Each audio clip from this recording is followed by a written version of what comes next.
Olá, pessoal. Então, alguns alunos eles têm me relatado que tá difícil de organizar as atividades em casa, que tem sido difícil de estudar, que é muita coisa que os professores estão mandando. E na verdade não é que seja muita coisa, o que a gente precisa é organizar melhor.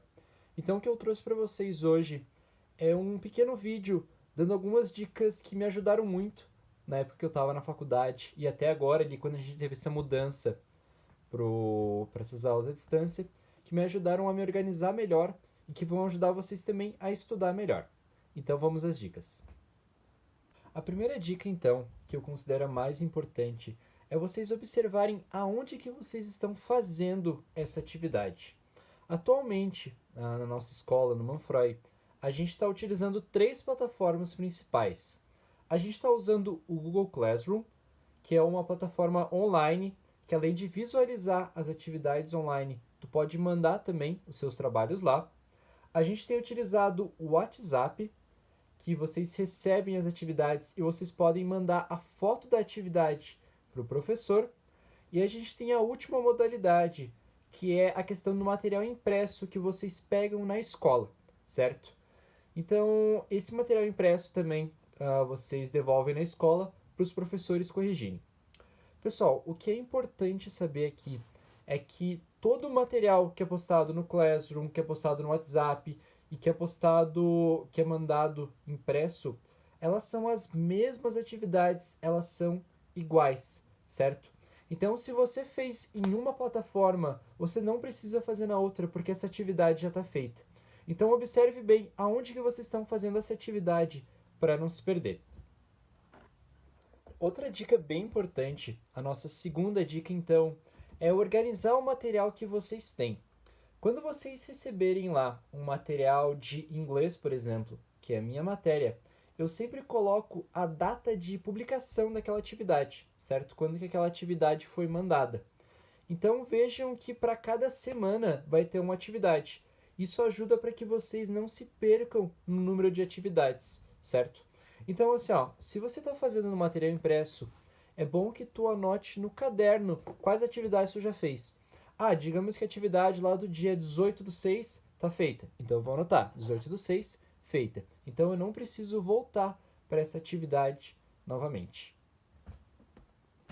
A nossa terceira dica, então, ela também vai ajudar vocês, principalmente para quem fala que é muito conteúdo. Na escola, vocês não têm todas as matérias no mesmo dia. Vocês não têm lá matemática, português, inglês, ciências, geografia, história, tudo junto. O que vocês têm? Vocês têm um horário, certo? Um horário que diz em quais dias da semana vocês têm determinadas aulas. O que vocês podem fazer que vai ajudar muito, muito, muito? Isso eu garanto para vocês. Determinem um horário próprio de estudo.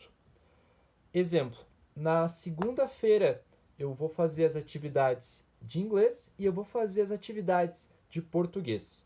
Mesmo que elas não sejam mandadas na segunda. Sempre que tiver alguma coisa acumulada de português e de inglês, eu vou fazer elas na segunda-feira. Ah, eu tenho geografia e história. Opa, então eu vou colocar elas na terça-feira, porque eu sei que toda terça-feira eu vou fazer as atividades de geografia e de história. Isso é uma maneira dessas atividades não acumularem, vocês não ficarem com muita coisa para fazer, o que dá um desespero e a gente acaba ficando perdido, certo? Outra dica dentro dessa nossa terceira dica é que o ideal é organizar pelas matérias que vocês mais gostam, sempre deixar elas por final da semana, porque para as matérias, digamos, mais complicadas ou que vocês não gostam tanto, vocês já estão com a cabeça melhor para fazerem na segunda, na terça, na quarta. Deixa as matérias que vocês gostam mais para quinta-feira e para sexta, que talvez vocês já estejam mais cansados, mas com a matéria que vocês têm mais facilidade, vai ficar mais tranquilo de fazer essas atividades. A nossa quarta dica, ela envolve também a questão do planejamento. É ideal, pessoal, que no dia de vocês separem um horário para fazer as atividades de vocês. Não precisa ser de manhã, que seria o horário das nossas aulas, ou de tarde, que seria o horário da aula de vocês. Vejam em qual horário que vocês são mais produtivos. Eu, por exemplo, eu tenho muito mais facilidade de produzir, de estudar de manhã. mas tem gente que pode ter essa facilidade de noite, tem gente que tem essa facilidade de tarde. Vejam em qual horário vocês são mais produtivos, vocês produzem melhor e determinem dentro desse período um horário para que vocês estudem. Digamos que ali das 2 horas da tarde até as 4 horas da tarde, vocês vão separar esse tempo para estudar. Depois vocês podem tomar o café de vocês, podem ouvir uma música, podem mexer no celular, mas nesse período é importante que vocês só estudem. Isso ajuda para que a matéria não acumule e para que vocês tenham um senso de responsabilidade. Parece que todo dia está sendo uma atividade feita. Vocês vão ver que o sentimento é muito bom, esse de dever cumprido. Então é bom determinar esse horário para que vocês estudem, ok? A nossa quinta e última dica, então, ela envolve diretamente o estudo de vocês. Sempre que vocês estão fazendo uma atividade e vocês não entenderam ela, é importante que vocês releiam o que está sendo pedido ali. Vejam o enunciado, qual que é a atividade, veja se tem algum exemplo, veja no conteúdo que é passado junto com a atividade, se tem alguma coisa que tu pode tirar dele. E caso ainda esteja muito, muito, muito difícil, manda uma mensagem pro professor. Ó, professor, nessa atividade aqui eu estou em dúvida, eu não estou conseguindo fazer. Tem como o senhor me mandar um áudio explicando? Tem como o senhor me passar outro exemplo, porque nesse exemplo não deu para entender? É claro que vocês não vão mandar mensagem 2 horas da manhã pro professor de vocês, até porque vocês têm que ter o horário de estudo de vocês, como eu já falei, né? Mas o professor, infelizmente, ele não tem uma bola de cristal que ele adivinha quem está com dúvida e quem que não está. Ele precisa que vocês perguntem para que ele possa tirar essas dúvidas. Outra coisa, como vocês estão em casa e eu sei que não é uma coisa que todo mundo tem, mas para quem tem internet, tem muita videoaula no YouTube que vocês podem procurar caso vocês estejam muito perdidos e não queiram conversar com o professor. A função do professor é ajudar vocês, mas caso vocês queiram olhar em outro canal, procura no YouTube. Procura o conteúdo que está fazendo, que ele vai te dar uma explicação, certo? Mas o ideal é sempre conversar com o professor de vocês, gente. Ele é a pessoa mais adequada para tirar as dúvidas, ok? Essas eram nossas dicas, então.